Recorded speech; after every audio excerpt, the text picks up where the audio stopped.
Hello বন্ধুরা, আমাদের cinema explanation চ্যানেলে আপনাকে স্বাগতম। আজকের ভিডিওতে আমরা যে মুভি নিয়ে কথা বলতে যাচ্ছি তার নাম ধুরন্ধর।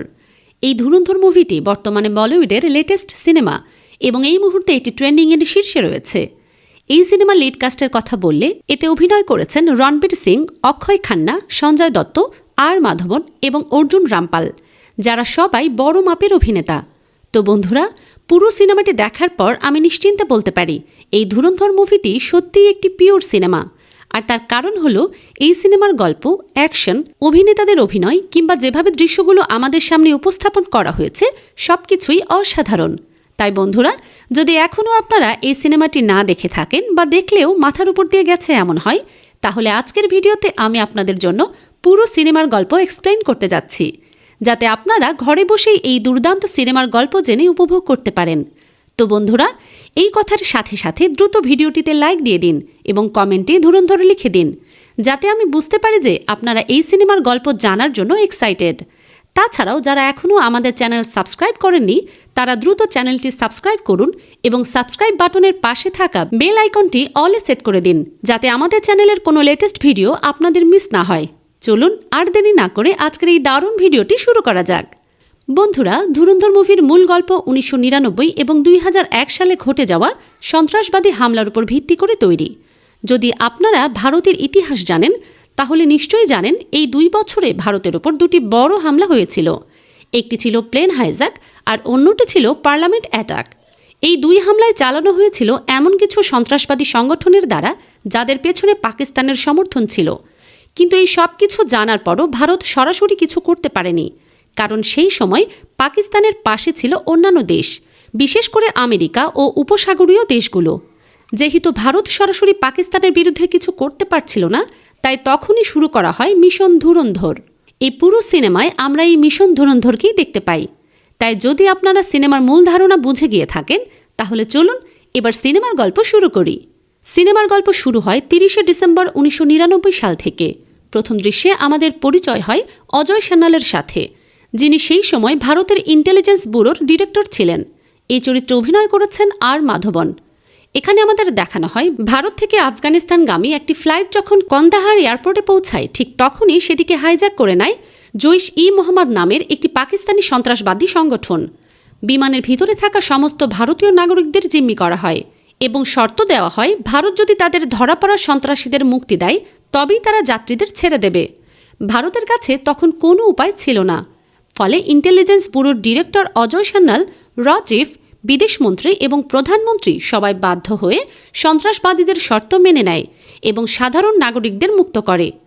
এর প্রায় 2 বছর পর অর্থাৎ 13ই ডিসেম্বর 2001 আরেকটি ভয়ঙ্কর ঘটনা ঘটে। দিল্লির পার্লামেন্ট হাউসের সামনে একটি অ্যাম্বাসেডর গাড়িতে করে 5 জন সন্ত্রাসবাদী আসে। তারা ব্যারিকেড ভেঙে পার্লামেন্টে ঢুকে পড়ে এবং গুলি চালিয়ে আশেপাশের পুলিশদের হত্যা করে। এরপর পুরো পার্লামেন্টে ত্রাস সৃষ্টি হয়। ঠিক সেই সময় সেখানে পৌঁছান অজয় সান্যাল এবং নিজের টিমের সঙ্গে মিলে সব সন্ত্রাসবাদীদের হত্যা করেন। কিন্তু এত কিছুর পরও যখন ভারত বিষয়টি জাতিসংঘ ও আমেরিকার সামনে তোলে তখন ভারত কোনো সাহায্য পায় না। আমেরিকা বা অন্য কোনো দেশই পাকিস্তানের বিরুদ্ধে ভারতের পাশে দাঁড়ায় না, বরং আমেরিকা ও উপসাগরীয় দেশগুলো তখন পাকিস্তানকেই সমর্থন করছিল। এ কারণেই পাকিস্তান একের পর এক হামলা চালালেও ভারত কোনো জবাব দিতে পারছিল না। তখন পরিস্থিতি এতটাই ভয়াবহ হয়ে যায় যে পার্লামেন্ট অ্যাটাকের পর অজয় সান্যাল, র ডিরেক্টর, বিদেশ মন্ত্রী সহ সবাই মিলে একটি হাই লেভেল মিটিং করে। সেই মিটিংয়ে সিদ্ধান্ত নেওয়া হয় পাকিস্তানকে ভেতর থেকে দুর্বল করার এবং ভারতকে সুরক্ষিত রাখার একমাত্র উপায় হল মিশন ধুরন্ধর। এই মিশন অনুযায়ী ভারতের সবচেয়ে দক্ষ একজন এজেন্টকে পাকিস্তানের ভেতরে পাঠানো হবে, যার মাধ্যমে পাকিস্তানকে অভ্যন্তরীণভাবে দুর্বল করা হবে। মিশনের অনুমোদন মিলতেই অপারেশন শুরু হয়ে যায়। এরপর আমরা আফগানিস্তানে রণবীর সিংকে দেখি। তখনই জানা যায় তিনি ভারতের সেই এজেন্ট যিনি পাকিস্তানে মিশন ধুরন্ধর পরিচালনা করবেন, অর্থাৎ তিনি ধুরন্ধর। এই মিশনের সময় রণবীর সিংয়ের ছদ্মনাম রাখা হয় হামজা আলী। প্রথমে তাকে আফগানিস্তানে পাঠানো হয়। সেখান থেকে সে নিজেকে বালুচিস্তানের একজন বালুচ হিসেবে পরিচয় দিয়ে পাকিস্তানে প্রবেশ করে। বালুচিস্তান হলো এমন একটি অঞ্চল যা পাকিস্তান, আফগানিস্তান ও ইরানের মাঝখানে অবস্থিত। বর্তমানে সীমান্ত বিভাজনের কারণে এই অঞ্চল 3টি দেশে ভাগ হয়ে গেছে। পাকিস্তানে বালুচিস্তানের মানুষের প্রতি তীব্র ঘৃণা রয়েছে। এই কারণেই বালুচিস্তানে প্রায় বিদ্রোহ হয় এবং পাকিস্তানি সেনা ও আইএসআই নিয়মিত বালুচ বিদ্রোহীদের হত্যা করে। এই ইতিহাসটি গুরুত্বপূর্ণ কারণ হামজা আলী একজন বালুচ সেজেই পাকিস্তানে প্রবেশ করেছে এবং এই পরিচয় তার মিশনে বড় ভূমিকা রাখবে। পাকিস্তানে ঢুকে হামজা সরাসরি করাচির লেয়ারি এলাকায় আসে। এই লেয়ারি করাচিটির সবচেয়ে গুরুত্বপূর্ণ এলাকা, যা মূলত পুরো করাচির আন্ডারওয়ার্ল্ড নিয়ন্ত্রণ করে।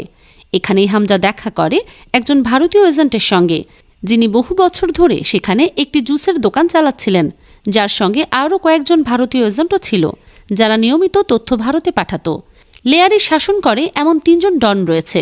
তারা হলো আরশাদ পাপ্পু, বাবু ডাকাত এবং রহমান ডাকাত। রহমান ডাকাত একজন বালুচ পরিবারের মানুষ এবং সে সবসময় বালুচদের অধিকার নিয়ে কথা বলে। সে বাবু ডাকাতের অবৈধ সন্তান এবং সত্য জানার পর সে নিজের মাকেও হত্যা করেছিল।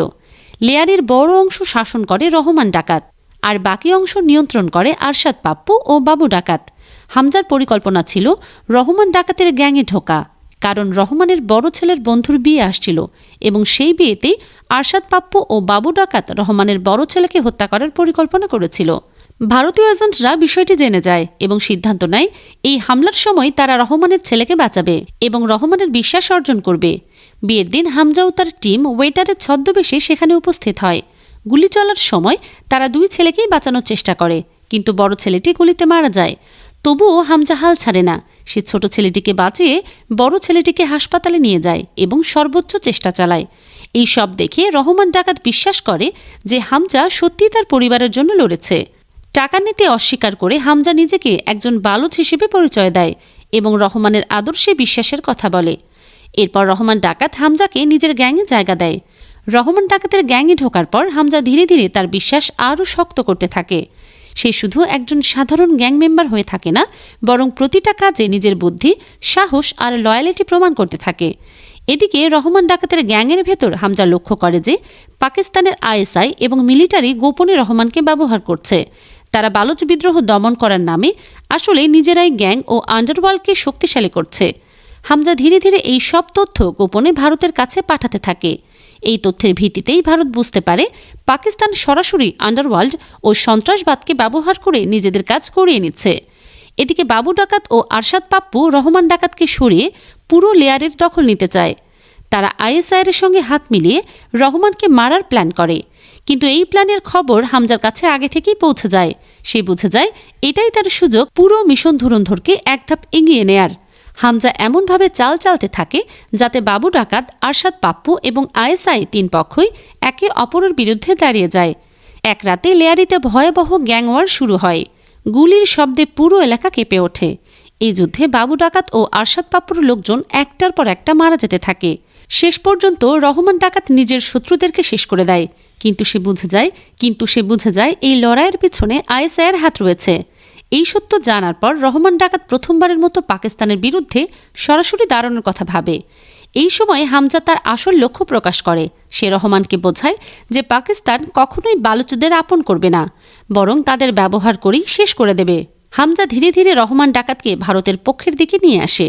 রহমান গোপনে আইএসআই, মিলিটারি ক্যাম্প এবং সন্ত্রাসবাদী ট্রেনিং সেন্টারের লোকেশন দিতে শুরু করে।